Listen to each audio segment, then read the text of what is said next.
Ahoy there, festival teen, it's me, JOJO Macari.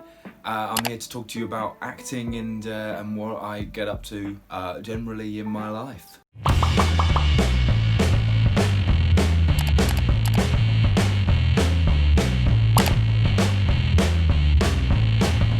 It feels pretty good. It feels pretty good, to be honest with you. It was like a massive bucket list thing for me to get into a Netflix show, and honestly there's no better one to be in my opinion, than Beautiful Sex Education. I love them all, I love the show, it's a good time.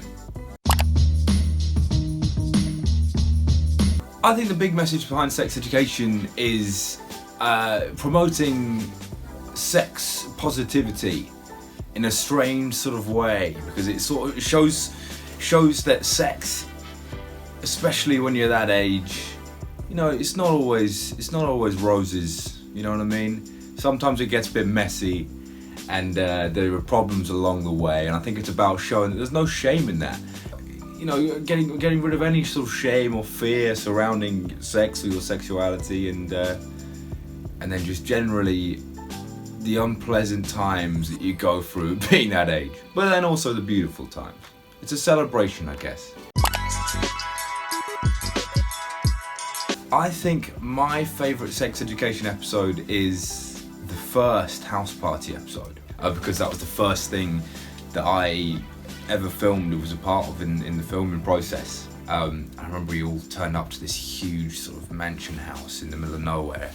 All had a sort of party through the night for 3 days, and it was great fun, and there was lots of sort of rowdiness and loads of people everywhere, and it really felt like we were in the middle of a party. So every time I watch that episode, I look back at it with very fond memories.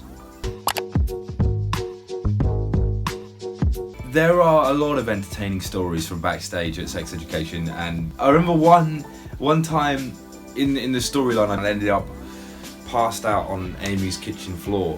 I was sort of lying there on the floor for ages while they're setting up the cameras and stuff, and I'm just sort of lying there looking around, and on the floor I see there's a bit of sort of half lump of bread that's been like kicked under the counter. I was like, oh, have a look at that. And I pick it up and start messing around with it, and literally as I pick it up, give it a sniff, I realise it's just like so mouldy. It's like one entire beautiful like square of mould. It was horrific, and then they were like, okay, and action, and I had to end up holding this horrific mouldy piece of bread for like 3 hours.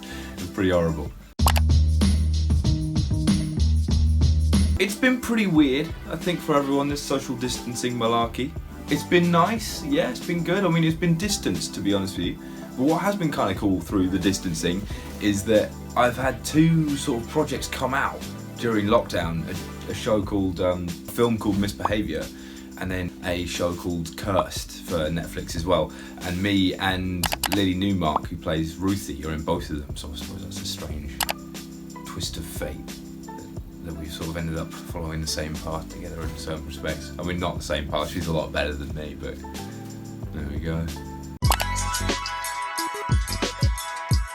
I grew up in an incredibly musical household. My dad runs a guitar shop called Macari's, which is we've been there a long time. It's a really old family business, and had a lot of sort of rock star shop in the shop over the years.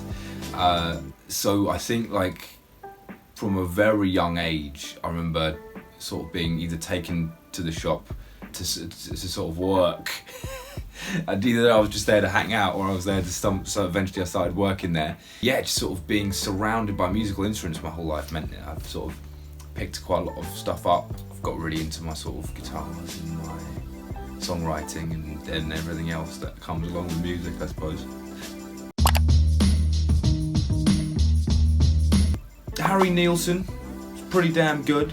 I'm a big fan of his, I love all of his records. And he wrote that song Lime in the Coconut. And the thing is about the Lime in the Coconut is it's just one chord, the whole song. Probably the best song ever written.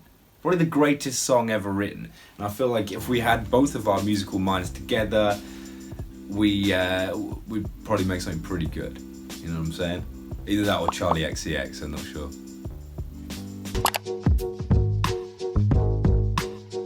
Musically, things have sort of slowed down for me recently. I do music now more as like a way to relax my brain, you know. It's nice to sort of exercise a different part of it. Otherwise, if I was just acting the whole time, my brain would probably melt out my ears. But I do have some exciting stuff going on in the acting front. Very soon I've been filming a series called The Irregulars, which is for Netflix, and that's going to be amazing. It's been a beautiful experience and all the cast are incredible, and if you like sex ed, I have a feeling you're going to love this. So yeah, hopefully you'll see that real soon.